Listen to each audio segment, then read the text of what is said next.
Chapter 9: The Clever Escape. The heat inside the roaring boiler room was oppressive, thick with the heavy scent of burning coal and hot iron.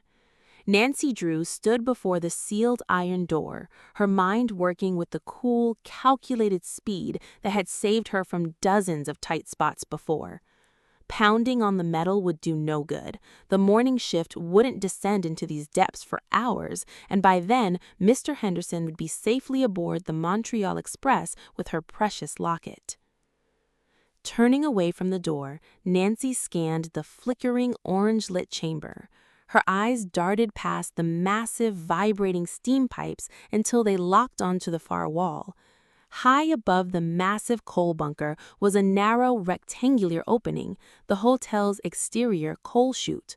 It led directly out to the alleyway behind the Brunswick Hotel.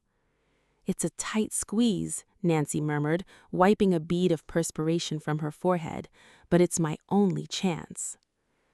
Carefully balancing her footing, Nancy scrambled up the steep, shifting mountain of black coal. The rough chunks shifted under her shoes, threatening to slide her back down into the furnace glow, but she pressed on until she reached the top ridge. Reaching upward, she grasped the heavy iron handle of the chute's inner latch. It was rusted tight from years of damp maritime weather. Nancy looked around and found a discarded iron poker wedged near the bunker wall. Grabbing the heavy rod, she slid it through the latch handle, using it as a makeshift lever. She threw all her weight against it. With a loud, protesting squeak, the mechanism finally gave way. The heavy iron hatch swung outward, letting a brilliant, refreshing gust of early July morning air rush into the sweltering room. Pulling herself up by her hands, Nancy squeezed into the narrow metal tunnel. She crawled upward through the layer of black dust, ignoring the soot smudge in her favorite traveling clothes.